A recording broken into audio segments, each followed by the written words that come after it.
Hello again, everyone. Welcome to Washington Gun Law TV. I am Washington Gun Law President William Kirk. Thanks for joining us. Hey, we have talked about this new ATF approach to FFLs, basically zero tolerance, and how the Biden administration had set world records for the number of FFLs that they revoked during a 4-year term. Well, then there comes these rumors that the ATF had backed off of that position, which were then followed up by rumors that actually, no, they weren't. And so it puts all of America's FFLs in a very precarious position, one that they do not deserve to be in. Well, along comes a piece of federal legislation proposed by a representative out of Kansas that we're going to talk about today. This is some legislation. It is fantastic legislation. If it becomes law, it will be very, very important to securing the sanctity of the FFL industry moving forward, because as we know, we are going to have changes in the political winds in the future. So today, let's spend a few minutes and let's talk about the bill to save the FFL industry.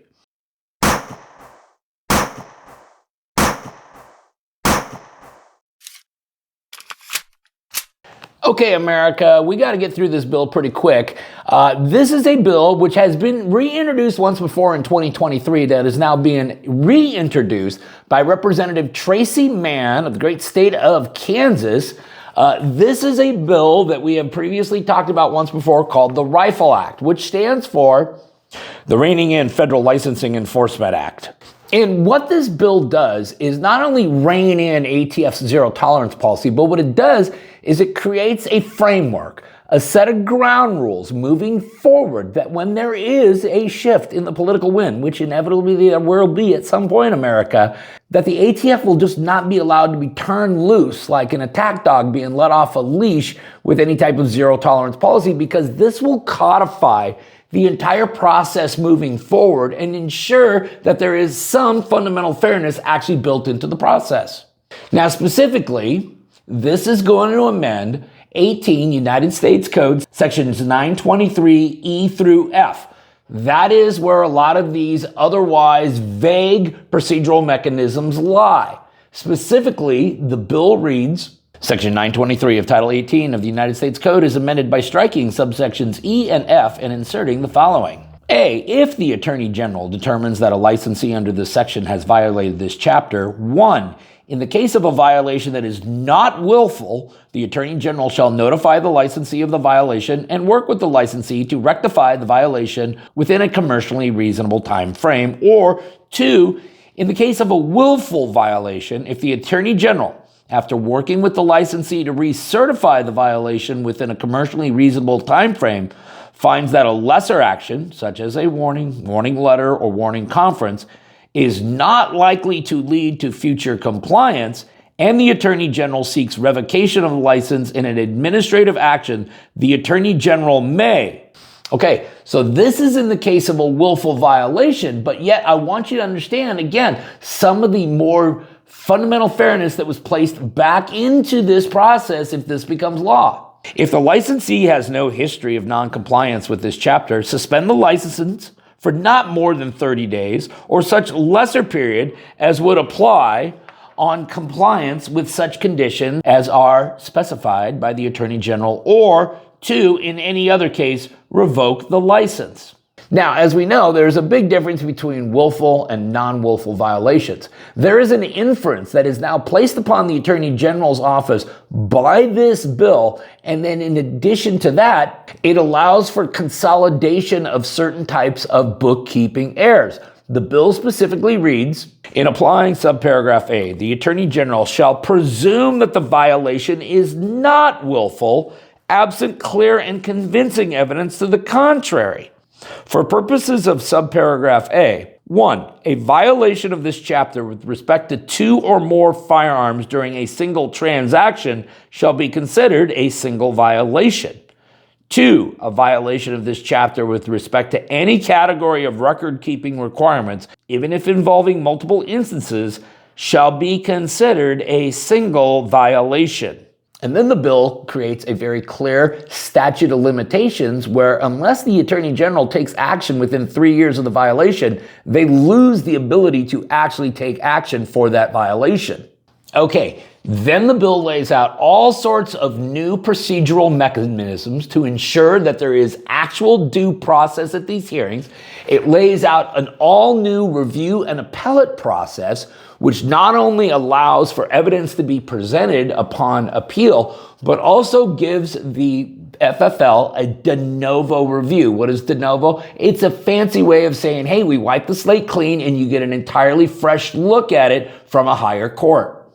The bill also states that anybody who is applying for an FFL, if they have previous violations, if those violations are older than 5 years back, they cannot be used as a basis to deny an application for a new FFL license. But then, and this is huge, because as we know, one of the things that the ATF did was they kind of redefined how you could prove that somebody was acting in a willful fashion. And they wanted to say that, hey, listen, when we give everyone their license, we give them a manual, so therefore they're all on notice. And then they also wanted to use a long history of compliance against an FFL by saying, well, listen, they've complied for 20 years. So since they've complied for 20 years, they clearly knew what the law was. This had to be a willful act. That is incredibly offensive and obviously very dangerous to the entire FFL industry. This bill, if it becomes law, cleans all of that up and protects the FFL industry from such a ludicrous type of interpretation. The bill reads as follows.